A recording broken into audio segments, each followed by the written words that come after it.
After 3 weeks of NFL football, I believe there are 5 teams that I've been wrong about so far this year. And when I say I was wrong, what I mean is when I did my prediction show, I think I got some things wrong when I talked about them. There are 2 teams that are better than I expected, and there are 3 teams that are actually worse than I expected. The first team I believe I was wrong about was the Buffalo Bills. God, I got to give the Bills some credit, man. I predicted them to go 6-10 and go third in their division in the AFC East. And they started 3-0. They're actually halfway already to the win total I predicted for them. And, they play the Patriots this week, by the way. So I think their undefeated season is going to come to an end right now. But I'm still really impressed with the Buffalo Bills. You got to just give them credit. They've now beaten 3 pretty subpar teams. They beat the Jets, the Bengals, and the Giants, who had Eli Manning at quarterback. But nonetheless, the Bills have built a really solid roster. And, I praised them in my predictions episode for, I said that they had, of any team in the NFL this offseason, they added the most substance. They did not add a bunch of star players, but what the Bills brought in was a bunch of solid starting players who can contribute immediately on day one. And I was right to point that out. But what's funny is I pointed that out, that they brought in a bunch of new starters. And what I didn't do is didn't give it enough weight. I should have, really given that more weight when I made my predictions. It's funny how, I look back at old Zach in the past. It's just funny to me how making your roster better, It's funny how making your roster better makes you win more games. Silly Zach. I was stupid. I was wrong about that. Their defense looks great in Buffalo. Josh Allen's getting better every single day. It just keeps getting a little bit better.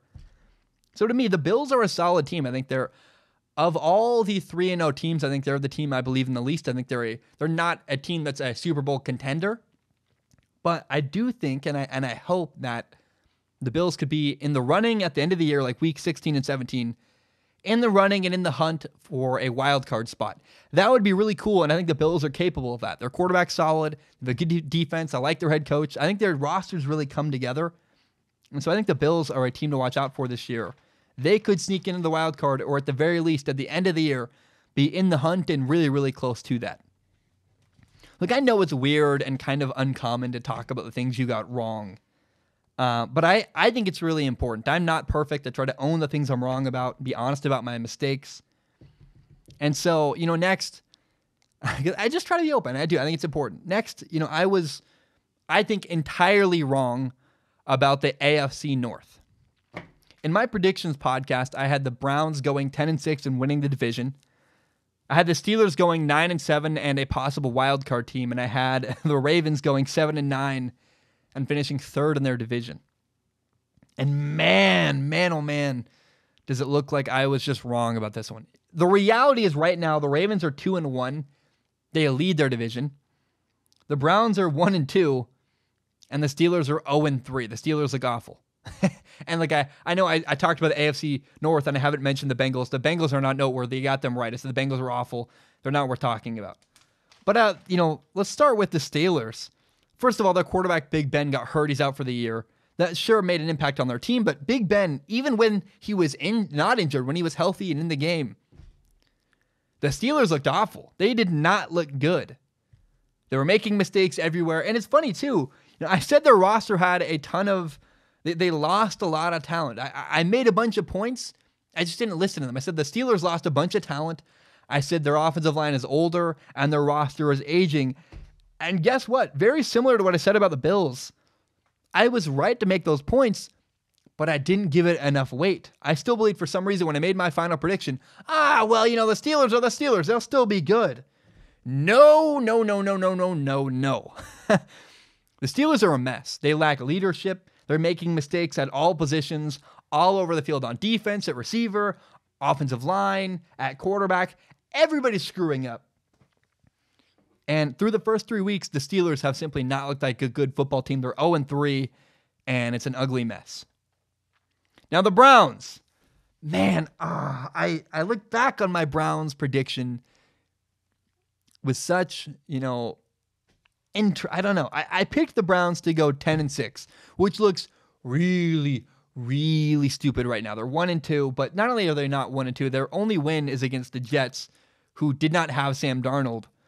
But also, I got to point out, they got killed by the Titans. They got beat by the Rams.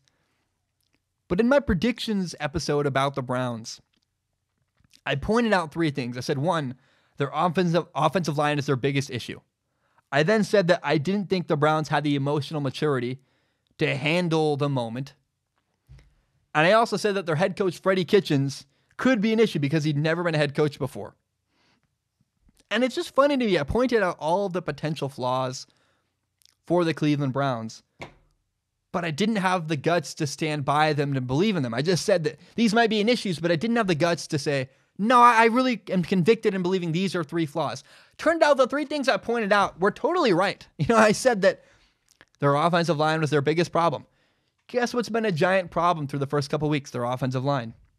Guess what's also been a problem? Their head coach, Freddie Kitchens, a first-time head coach, is doing all kinds of dumb stuff. He's not been able to create a good enough culture in Cleveland. And in fact, last week against the Rams, on a 4th and 9, he called a running play. He looks like a mess. He looks like an idiot. I was like, what the heck? That's the worst play call I've ever seen. I think it's actually worse than the Seahawks when they threw the ball on the 1-yard line in the Super Bowl. I would rather a team do that because at least there's a chance that works. If you run the ball on 4th and 9, there's no chance it's going to work. I couldn't believe it. And look, the number 3 thing is that I don't think the Browns have the emotional maturity as a team to handle the spotlight and to handle losing in a big moment. I believed that the Browns would win their division, and right now it looks pretty silly. They just look like a mess.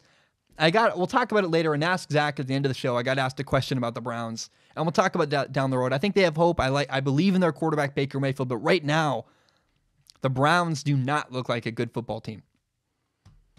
Finally, it looks like I was most wrong about the Baltimore Ravens. I said they would be 3rd in their division. Right now, that looks idiotic. Easily, they are the best team in their division, the AFC North. Now, their quarterback, Lamar Jackson, looks really good. I doubted him before the year started. He's proving me wrong every single time he plays a football game. The other thing is that they added running back Mark Ingram this offseason. He was a huge addition. He's the heart and soul of that Ravens offense.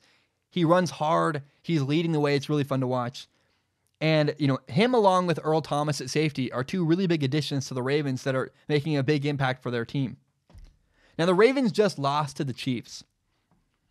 But what's interesting is they lost and their quarterback, Lamar Jackson, played badly, which is a testament to how good their roster is. The Ravens roster is chock full of really good players that are really talented. If their quarterback can have a bad game and they can still just barely lose to one of the best teams in football, the Kansas City Chiefs, how encouraging is that? If Lamar Jackson plays well next time, they beat the Chiefs probably by a lot of points. And so I really got to acknowledge I was embarrassingly wrong about the Baltimore Ravens. They're really good. Not only is their quarterback better than I believed, but their roster in general is a really good, really complete roster that's been fun to watch this year. I just was wrong about the Ravens. I can own that. Finally, it looks like I was wrong about the Denver Broncos. In my predictions episode, I said that the Broncos would go 9-7. I said they would have solid quarterback play and a good defense. And they've started 0-3, so they're not playing well. And even more interesting, here's a crazy stat you got to pay attention to with the Broncos. The Broncos are last in the entire NFL in sacks. They have none. Through 3 games, they have 0 sacks. To me, that's unbelievable. They have 2 really good defensive ends, or at least 2 guys I thought were really good defensive ends with Bradley Chubb and Von Miller. Bradley Chubb, a former former number 5 overall pick in the NFL draft. Von Miller, I believe at one point he was Super Bowl MVP. He's fantastic. And what's even more frustrating and even more weird to watch with the Denver Broncos is their head coach is Vic Fangio, who was last year the Bears defensive coordinator. He was leading an elite group of guys and had a bunch of great play calls. I thought he could duplicate that. I was like, man, Vic Fangio with Bradley Chubb and Von Miller, he's going to cook up something great. He's going to be a fantastic defensive coordinator. And so far, I've just been completely unimpressed with their defense. And, the word even that comes to mind is disappointed. I've been disappointed with how the Broncos have played this year. It's sad and frustrating. Now, they've lost to the Bears and the Packers, two good teams, but they also lost to the Raiders and didn't even get a sack on the Raiders, who don't have a great offensive line. Just like, man, it is frustrating and disappointing. So it looks like I was wrong to believe in the Broncos. Their quarterback, Joe Flacco, has been very, very marginal and very average, not enough to win games. I thought he'd play a little better than he's been playing. And so just completely, I was wrong about the Denver Broncos. There are two honorable mentions. I said the Washington Redskins would have a terrible year and that they would totally suck. And by the way, I was right about that. They're 0-3 and they're terrible. But they have scored more points than I thought they would. They've been really competitive in their losses, and so I have to acknowledge they're better than I thought they would be. They still suck. They're still not going to have a good year. But hey, they're a better 0-3 than I thought they would be. And then, I also thought that the new Buccaneers head coach, Bruce Arians, would make their quarterback, Jameis Winston, better. And not so far. It looks like not only do the Buccaneers not trust their quarterback to throw the ball very much, he's also just not been that great. He had an okay game last week against the Giants, but in general, Jameis Winston has not made the great strides I thought he would, and the coach is not making the big impact I thought he would have on Jameis Winston. So I have to ask, those are the teams I thought I was wrong about. Are there teams you think I was wrong about and want to tell me? Please do. Was I wrong about your favorite team? Maybe you're mad at me. Please let me know. I would like to know. Are there teams you think I was wrong about that I didn't mention in the segment? Hey, let me know. I'd love to hear it. My name is Zach Schaumler. This is my podcast, Strong Opinion Sports. It is my favorite thing in the entire world. And you may not know, my dream when I graduate college eventually is to do this show as my full-time job. Now, I also want to be very upfront and honest about my plan and what's going on.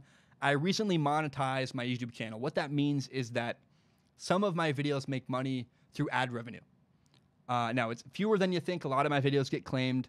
But in the past, I've received donations through the form of PayPal and Patreon.com. PayPal.me/Zach Schaumler, Patreon.com/Zach Schaumler. So because I'm making ad revenue, it felt weird to just get donations. I wanted to give something back to the people who support me on Patreon. So now there's a reward. If you support me on Patreon, you can submit questions at the dollar level or above. You just need to give $1 a month. If you do that, you can submit questions to a pool of questions where I look at. I read all the questions on Patreon, and I pick the top couple every episode and read them and answer them on a segment called Ask Zach. Pick the top couple questions and answer them at the end of every single episode. Now, that's for people who want to support me with money. If you have no money to give, I totally understand. I've actually never supported anybody on Patreon. I feel kind of weird about that. I'm a broke college kid myself. I totally understand. But if you believe in me and if you believe in my dream and still want to help me, one thing you can do is help me grow by telling your friends about Strong Opinion Sports. Share it on Facebook, Twitter, Instagram, whatever it is. Help me grow by telling your friends about Strong Opinion Sports. Guys, thank you so much. I know that was a long spiel. I really appreciate it. And hope you have a great day.